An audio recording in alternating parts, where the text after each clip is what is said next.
Pengertian modal dalam bank syariah. Sebelum memasuki lebih jauh, kita kenali dulu apa itu bank.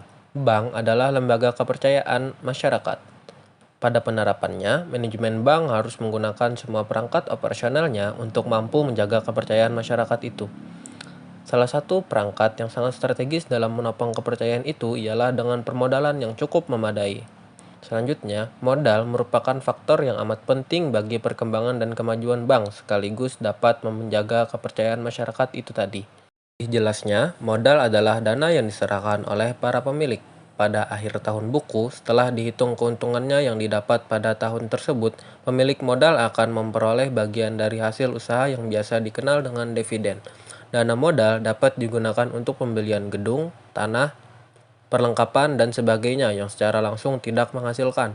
Selain itu, juga modal dapat digunakan untuk hal-hal yang produktif seperti disalurkan untuk menjadi pembiayaan. Hasilnya, tentu saja bagi pemilik modal, tidak dibagikan kepada pemilik dana lainnya. Berikutnya, modal terbagi kepada dua macam. Yang pertama, yaitu modal inti, yang terdiri dari A. Modal setor, yaitu modal yang disetor secara efektif oleh pemilik. B. Agio saham, yaitu selisih lebih dari harga saham dengan nilai nominal saham. C. Modal sumbangan, yaitu modal yang diperoleh kembali dari sumbangan saham, termasuk selisih nilai yang tercatat dengan harga, apabila saham tersebut dijual. D. Cadangan umum, yaitu cadangan yang dibentuk dari penyisihan laba yang ditahan dengan persetujuan RUPS. E. Cadangan tujuan, yaitu bagian laba setelah pajak yang disisihkan untuk tujuan tertentu atas persetujuan RUPS. F. Laba ditahan, yaitu saldo laba bersih setelah pajak yang diperoleh oleh RUPS diputuskan untuk tidak dibagikan. G. Laba tahun lalu, yaitu laba bersih tahun lalu setelah pajak yang belum ditetapkan penggunaannya oleh RUPS. Jumlah laba tahun lalu hanya diperhitungkan sebesar 50% sebagian modal inti. Bila tahun lalu rugi harus dikurangkan terhadap modal inti. H. Laba tahun berjalan, yaitu laba sebelum pajak yang diperoleh dalam tahun berjalan. Selanjutnya, yang kedua yaitu modal pelengkap. Modal pelengkap adalah modal yang terdiri atas cadangan-cadangan yang dibentuk bukan dari laba setelah pajak, serta pinjaman yang sifatnya dipersamakan dengan modal. Secara terincinya, modal pelengkap dapat berupa A. Cadangan revaluasi aktiva tetap. B. Cadangan penghapusan aktiva yang diklasifikasikan. C. Modal pinjaman yang mempunyai ciri-ciri sebagai berikut. Tidak dijamin oleh bank yang bersangkutan dan dipersamakan dengan modal dan telah dibayar penuh. Tidak dapat dilunasi atas inisiatif pemilik tanpa persetujuan BI. D. Mempunyai kedudukan yang sama dengan modal dalam hal memikul kerugian bank. Pembayaran dapat ditangguhkan bila bank dalam keadaan rugi. Pinjaman subordinasi yang memenuhi syarat-syarat sebagai berikut. Ada perjanjian tertulis antara pemberi pinjaman dengan bank. Mendapat persetujuan dari BI. Tidak dijamin oleh bank yang bersangkutan. Minimal berjangka 5 tahun. Pelunasan pinjaman harus dengan persetujuan BI. B. Fungsi modal bank syariah. Bank sebagai unit bisnis tidak bisa lepas dari yang namanya modal, sebab beroperasi tidaknya bank atau dipercaya tidaknya bank merupakan salah satu hal yang mempengaruhi terhadap pelaksanaan bank itu sendiri.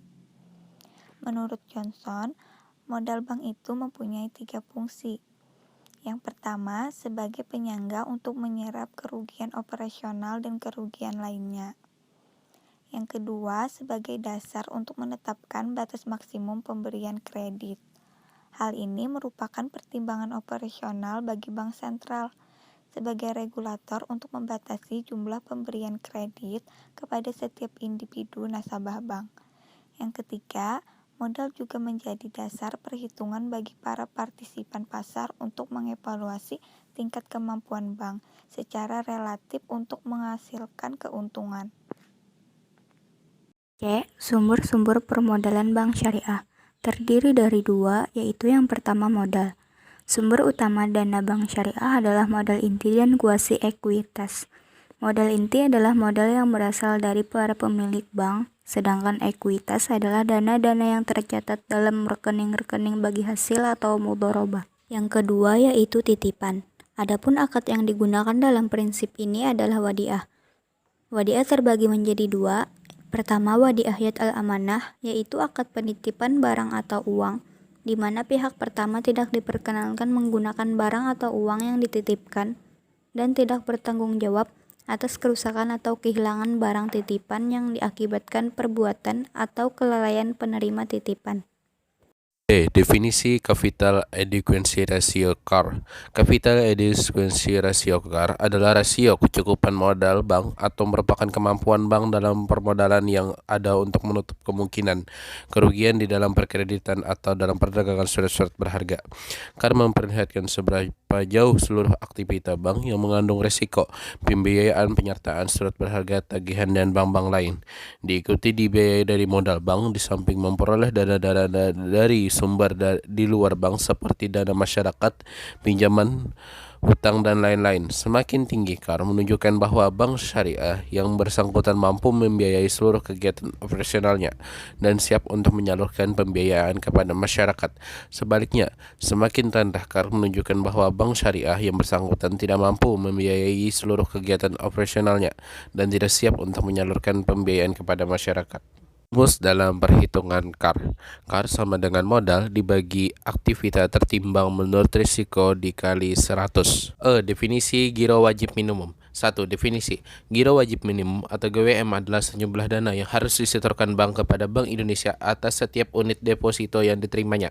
Besar GWM sangat tergantung kepada presentasi GWM rasio yang ditetapkan Bank Indonesia. Semakin besar GWM rasio yang ditetapkan Bank Indonesia, maka semakin kecil daya ekspansi kredit bank umum. Tetapi setoran GWM akan menurunkan daya ekspansi kredit oleh bank, yang berarti menurunkan kemampuan menghasilkan pendapatan bunga. Langkah yang paling baik adalah bank menaati peraturan tersebut, tetapi harus diupayakan supaya GWM tidak terlalu jauh di atas ketentuan Bank Indonesia agar dana tidak terpakai efektif menjadi lebih sedikit. 2. Perhitungan giro wajib minimum. Giro wajib minimum merupakan rasio antara saldo giro dari seluruh kantor bank yang tercatat pada Bank Indonesia setiap hari dengan rata-rata harian jumlah dana pihak ketiga. Karena informasi DPK harus diketahui 2 minggu kemudian, maka GWM pada masa laporan yang berlaku dibandingkan dengan jumlah rata-rata harian DPK dari 2 masa laporan sebelumnya. Perhitungan ini berlaku baik untuk GWM rupiah maupun valuta asing. Rumus perhitungan GWM tersebut adalah GWM rupiah sama dengan 5% dikali DVKT-2. GWM fals sama dengan 3% dikali DVKT-2. Keterangannya GWM sama dengan giro wajib minimum, DVKT-2 sama dengan rata-rata harian jumlah DVK bank dalam satu masa laporan untuk periode 2 masa laporan sebelumnya.